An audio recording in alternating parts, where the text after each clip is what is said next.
Estamos de volta com a ministra Eliana Calmon. Ministra, existem empresas internacionais que querem investir no mercado imobiliário brasileiro. Mas existe também uma desconfiança muito grande no direito sobre essas posses. Tivemos um caso recente em São Paulo de uma residência de luxo, próximo ao Jockey Club de São Paulo, que foi invadida pelo Movimento Sem Terra, deve pertencer ao Guilherme Boulos ou algum desses chefes de organizações, e o proprietário, que é um advogado conhecido nosso, teve uma dificuldade muito grande de retirar essas pessoas de dentro. Na política, agora na campanha, falou-se muito em preservar o direito, a propriedade, a família, mas quando é que realmente nós vamos ter o direito sobre a nossa propriedade? Eu vi uma entrevista da senhora, a senhora sempre muito brilhante, a senhora não dá entrevista, a senhora dá aulas, né, como está dando aqui para os nossos seguidores, são matérias que vão com certeza ficar para sempre, né? E onde eu escutei a senhora dizer que quem invadiu a terra acabou ficando com a propriedade da terra legalmente. Isso existe? Isso é possível, ministro? Existe. E eu conheço. Os grileiros ficaram com a propriedade da terra. Uhum. Mas como é que isso acontece? Como é que num processo pode chegar a uma conclusão dessa? Só poder falar um pouco sobre... A disfunção da justiça. A disfunção da justiça. Por exemplo, existe uma área de terras na Bahia, que é o oeste da Bahia, né? Onde as terras eram absolutamente desvalorizadas, não valiam nada, e algumas pessoas tinham grandes extensões de terra. As pessoas ignorantes, que achavam que o bem de raiz era a terra, ia comprando barato, terras e terras e terras, e ficou com grandes porções de terra. E estas porções de terra, elas terminaram ficando improdutivas. Eles ficavam no meio da terra, na parte melhor, faziam praticamente uma agricultura de subsistência e ficava o resto lá improdutivos. Chegaram então os paranaenses, né? Os paranaenses vieram subindo, passaram por Mato Grosso, chegaram até o oeste da Bahia e foram até o sul do Piauí, né? Essa é a trajetória da grilagem maior. E nesse caminho vão grilando as terras. Grilando as terras, né? Grilaram muito em Mato Grosso, Goiás, chegaram à Bahia e vão se estendendo até o sul do Pará, até o sul do Piauí, né? O Pará já é um absurdo de grilagem. Mas essa grilagem no oeste da Bahia começou desta forma, porque os próprios donos da terra, quando chegaram esses paranaenses, dizendo que eles já estavam acostumados e tal, faziam transações bancárias, etc., então eles acharam até uma coisa boa. Eu sei porque eu conversei com um grupo de proprietários de lá, velhos proprietários, e eles diziam, nós achamos uma coisa boa porque nós não sabíamos como fazer um empréstimo bancário, como fazer uma plantação assim de nível e tal. E desta forma, nós dizemos o seguinte, vamos ganhar algum dinheiro e as terras vão produzir e trazer progresso para a nossa cidade, etc. Quando fizeram parcerias com contratos, mas contratos muito mal feitos, as pessoas um pouco ignorantes, etc. E quando as terras começaram a produzir, o que é que eles fizeram? Eles começaram a tirar o proprietário para que o proprietário não se sentisse como meeiro, né? Davam um cala-boca e etc. E quando os proprietários começaram a questionar, porque aí também chegaram os sabidos que foram dar sustentação aos proprietários, eles começaram a expulsar esses proprietários. Expulsar os donos da terra. Os donos da terra.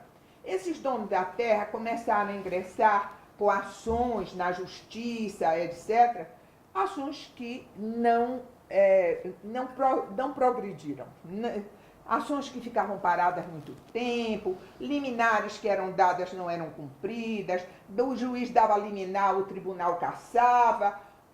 Enfim, a justiça foi uma grande responsável pela grilagem de terras no oeste da Bahia.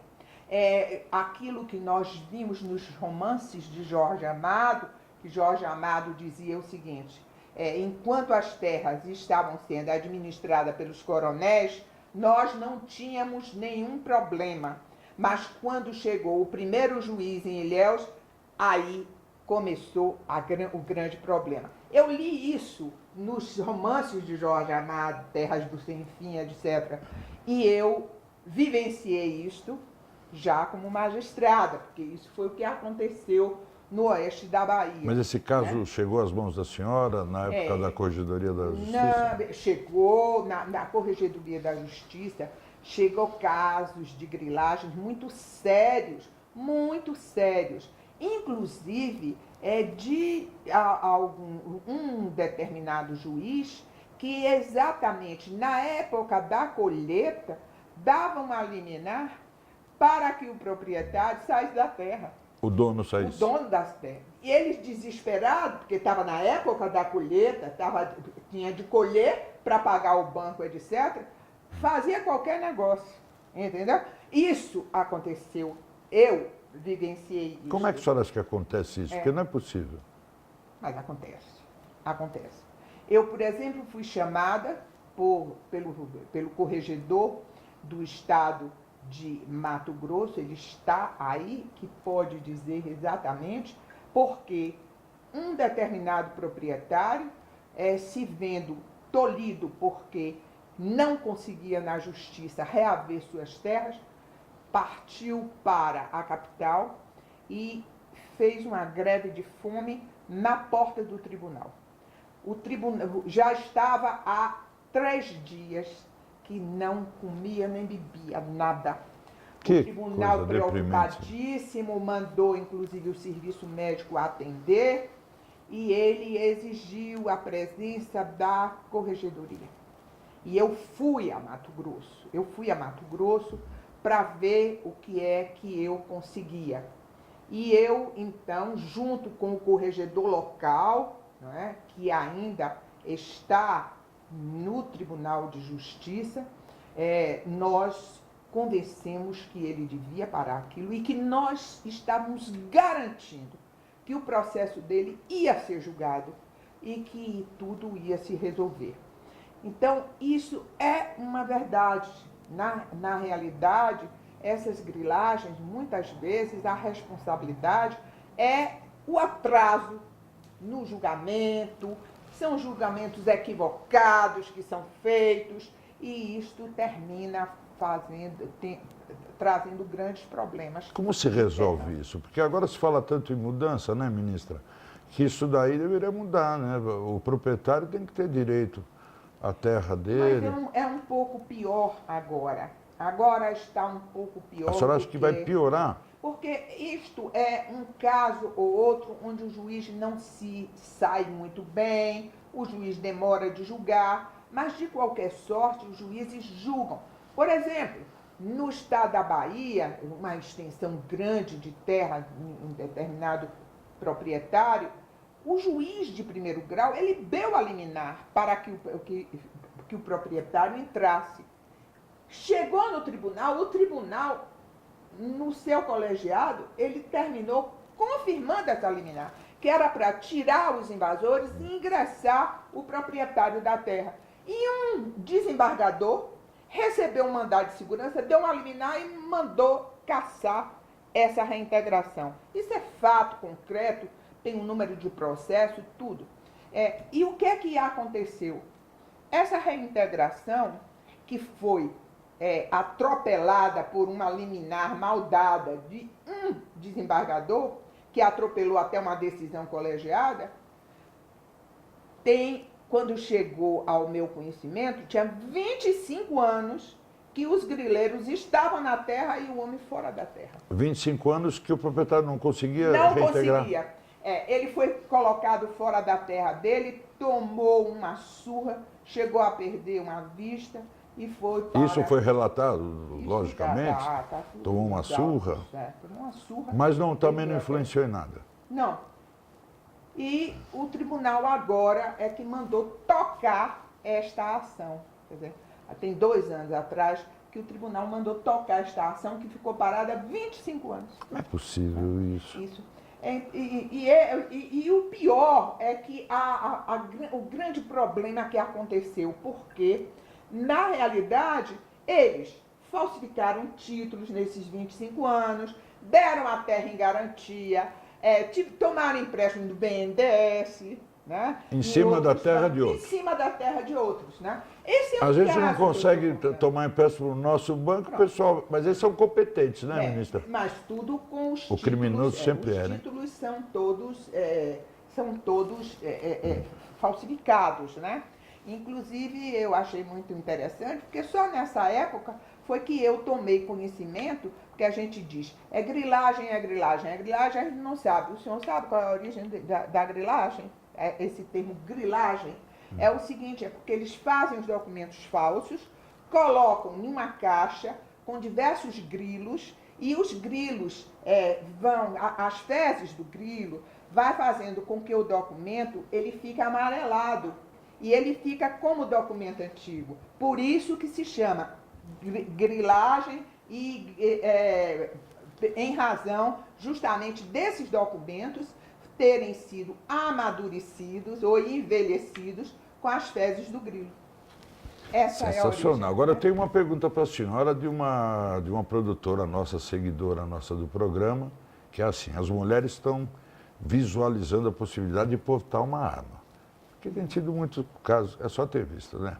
De abuso sexual, bom, enfim, elas querem portar uma arma, porém, vem aquela pergunta que nós até discutimos isso no último programa nosso, com o professor Dalari, que é presidente de uma associação que apoia a volta do uso da arma, né? Se o porte de arma for concedido, mas se o judiciário continuar vendo como vê o assunto, tem um delegado de polícia, ele chega na cena do crime e não sabe o que aconteceu. Tem um indivíduo no chão baleado, né, morto, tem uma pessoa em pé com uma arma na mão, essa é a cena que o delegado vê. Então ele tem que prender quem atirou, no mínimo até que ele possa apurar, né? Vai ficar preso.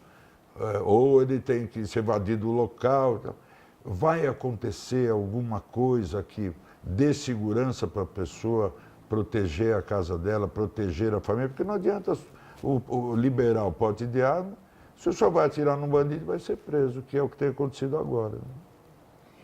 Eu acho que é muita conversa e a gente começa a misturar as coisas.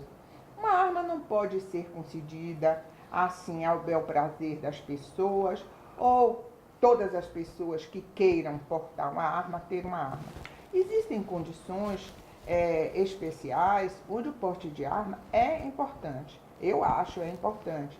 Essa política do desarmamento, ela é um pouco injusta, inclusive para quem está nas áreas rurais, onde não existe a segurança pública.